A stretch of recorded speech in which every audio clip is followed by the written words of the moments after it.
So this is the first time I knew who this man was, Muhammad Ali.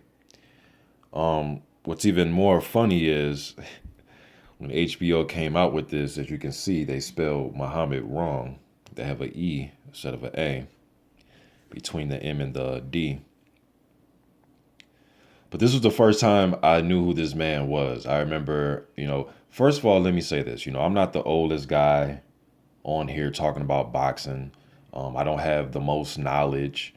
I don't have the biggest Ali collection, and I'm not trying to make it seem like that, but I'm just trying to give you just my thoughts about his passing and what he meant to me as a boxing fan. Um, Also, go into why, when guys, even though they're friendly debates and they want to debate, Ali versus whoever it is, this is why I never really get into debates, especially when it comes to Ali, because I'm so biased. Like, I can come and just out and say that. I'm not going to try to play games with it or, try to pretend.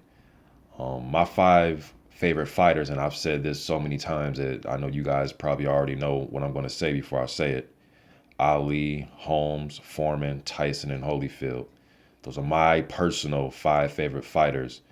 And it goes a little bit deeper than just because I watched them on TV. It was, there's always just a reason as to why they're my favorite, just besides what they did in the ring. All right. Um, I was born in 1980, so I was 8, 9 years old exactly. I can't remember exactly which age, either 8 or 9 when I watched this VHS that one of my fathers, and I used to watch the hell out of this, man. You can see how old and crusty it is. There's crust all over it. Um,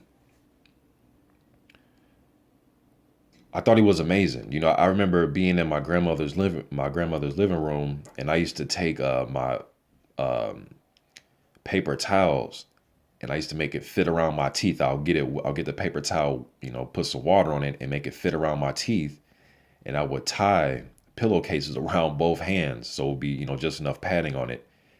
And I'll be in the living room watching this VHS, trying to imitate Muhammad Ali's shuffle and his footwork.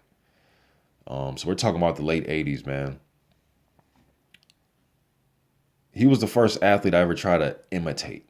You know how you're in your backyard, and you know, and I was a ball player too. But before I did my whole 3, 2, 1, Jordan for the win, before I was doing that, I was trying to imitate.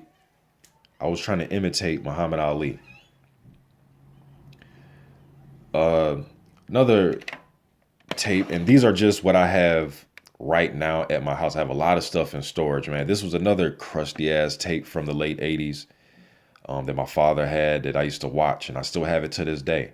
You can tell, like, all the stuff I have in storage, I leave that in storage, but there's some stuff it's like I need it on my person. You know what I mean? Like, I need it. I need to have this stuff in my house.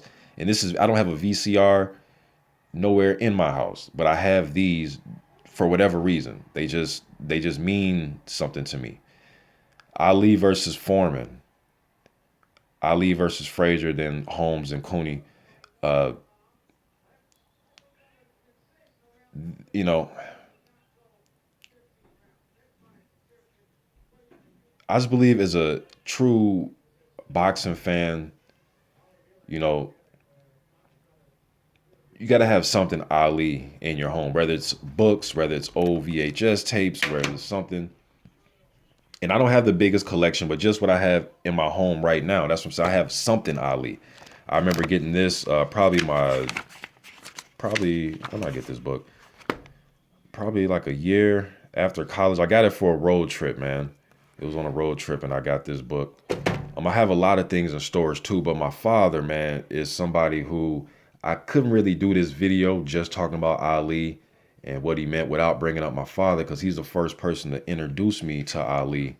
Um, and my father, man, he was a professional bodybuilder, and then when he did that, he became one of the most well-known bodyguards in Hollywood. Him and his partner started their own little bodyguard and service, very successful. He's had so many clients over the years. I want to show you some of his clients. He's had some movie roles. I'll show you one of the back of his let me find it. back on his little portfolios. Uh, let's see here. He was in Bullworth. My father was in The Mask. I'll Do Anything. Lady Brimstone. I mean, there's a few things. My dad's about 6'1". He was close to 300 pounds though. I think he said 260, but that was when he was in competition for bodybuilding. He had so many, so many little, small roles. He's still getting residual checks from some of the movies that he had small roles in to this day. So he was around a lot of celebrities and a lot of athletes also. So he would go to these, if a guy had a training camp in Cali, my dad will go. He would go watch because he was so known and everybody knew him and he was cool and he would do work for athletes when they get into town, so on and so forth. That's my father here. This is the late 80s of my father. Them damn finger waves. Some of y'all brothers out there, man, for the brothers out there, I know y'all know all about finger waves and Jerry curls in the late 80s. You know what I'm saying? But that's Pops right there though, man. This had been like 80s. This is the 80s. I don't know which year exactly. This is his portfolio. It's Pops right there again. I remember when my Pops, man, told me that this dude right here was going to be one of the best to do it. And I'm like, this had been like 9'3". He got a FUBU jacket on, Lennox does. So it's had been like it was the early 90s though. Maybe 9'4", 9'3". And my pops was like, this dude gonna be one of the greatest to ever do it. I'm like, I really wasn't sold on Lennox, man. But my pops seen something. He seen him train. My pops just seen something. You know what I mean? So he's the one that I learned all my boxing from, man. It's my pops there with crazy ass Dennis Rodman. He also did some work for, and I have a lot more stories. I mean, I got pictures with my mom and Mike Tyson in a beauty salon out in Vegas when we used to live out in Vegas. It's my pops and I don't know her real name, but the woman from Martin. He did some detailed security for her when they used to be out them nightclubs out there. This is my pops. He went on tour with BB King. As you can see, this is backstage. He went on tour with BB King. He was his security. Rest in peace to BB King too. But and I got so many pictures, man. But my father is the one that got me into boxing, man. He's the one that got me following fighters, studying fighters. He's the one that got me into knowing who Larry Holmes was, Ken Norton. I don't have it here, but he gave me a Jack Johnson book. He told me to read about Jack Johnson. And I read the book, but I really didn't understand. I had to be like 12, 13, but I really didn't understand what I was reading.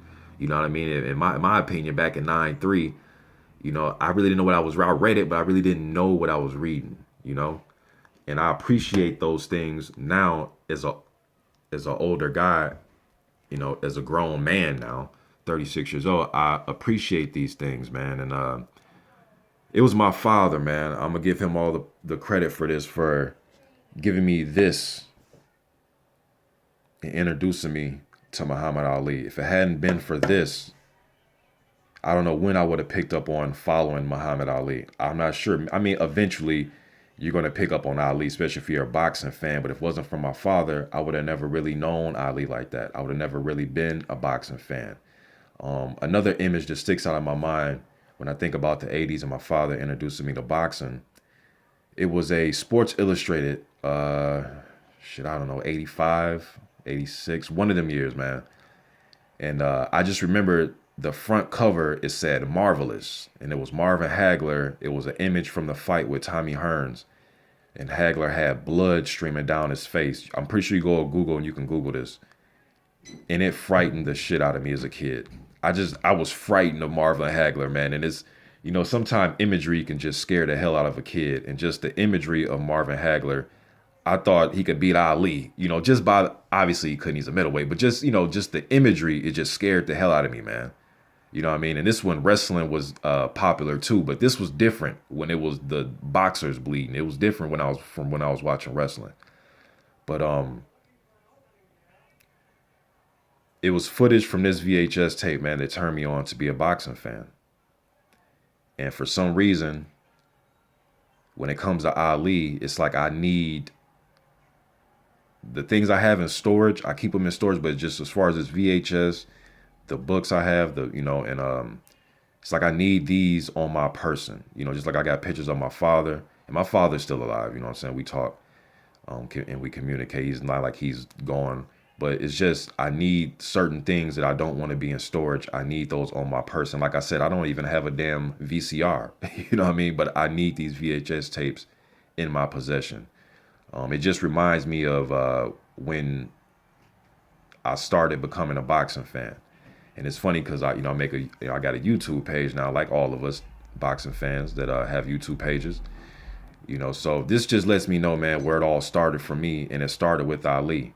And again, I don't have the biggest Ali collection. I'm not the oldest guy, but I have an old soul, as some of my homeboys like to say. Even my wife has said that. I cut my boy's hair, man, and I'm listening to the other day I was listening to Baby Huey, the Living Legend album.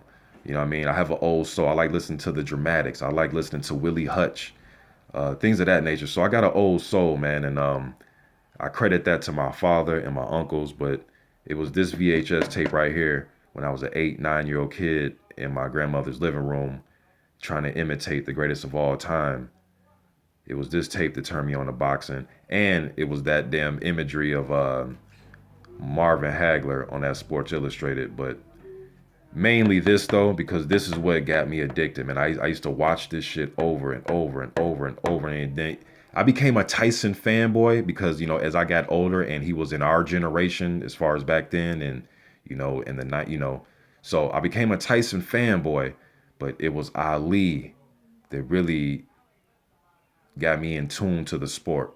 It was my father introducing me to the sport by giving me this tape. But just wanted to do this quick video. I know there's a lot of stuff I'm leaving out, man, but I just wanted to just get this out and just give my fan appreciation, not only to Muhammad Ali, but also give the appreciation to my father, man. I love you, Pops, but for introducing me to this man that we call Muhammad Ali.